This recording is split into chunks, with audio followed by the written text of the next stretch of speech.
Olá, sou Rafael, professor de Biologia do Ensino Médio do Sesc Escola de Cuiabá, e hoje nós vamos falar um pouquinho sobre as teorias sobre a origem da vida.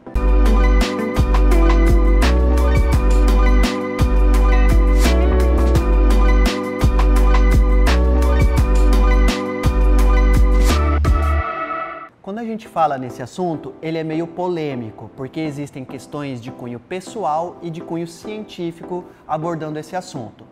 Como nós estamos falando diretamente dentro da biologia, que é uma ciência, existe apenas uma teoria que é aceita. Não que as outras estejam certas ou erradas, tá? Mas dentro da ciência, apenas uma é aceita. Nós temos, dentre todas as teorias, as três que são mais cobradas em provas de vestibular. Que a primeira é a teoria do criacionismo, a segunda é a teoria do pansperismo e a terceira é a teoria da evolução química. Vamos começar pela teoria do criacionismo, lembrando que, retirando cunho pessoal sobre o assunto, falando apenas de cunho científico.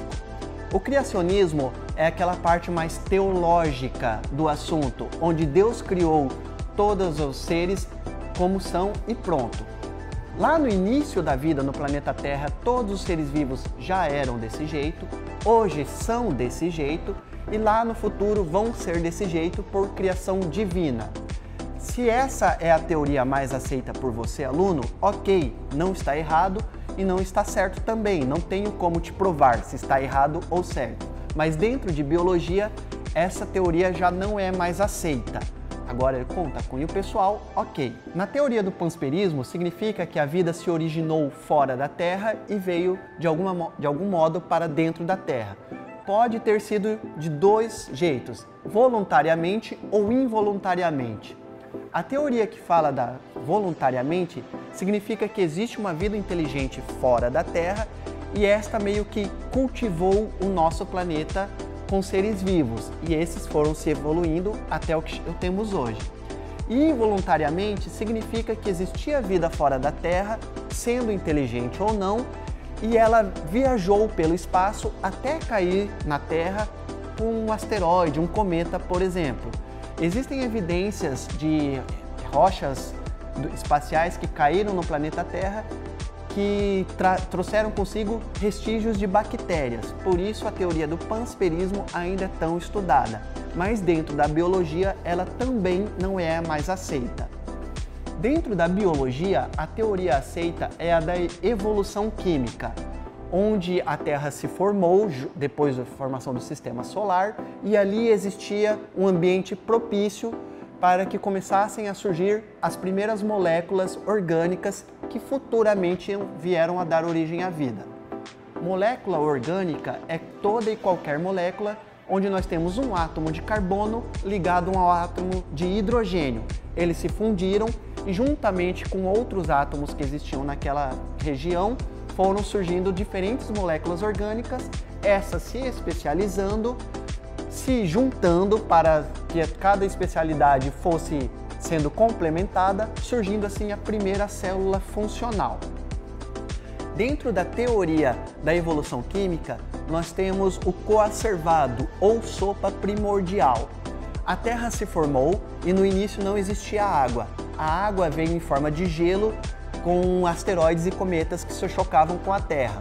Essa água foi se depositando e como era uma região com a temperatura muito alta, ficou propício a que as moléculas fossem se juntando. É a mesma coisa que a gente imaginar você na cozinha da sua casa. Normalmente, quando você faz algum alimento, está cozinhando alguma coisa, você esquenta esse alimento para que tudo se misture mais facilmente. É uma simbologia.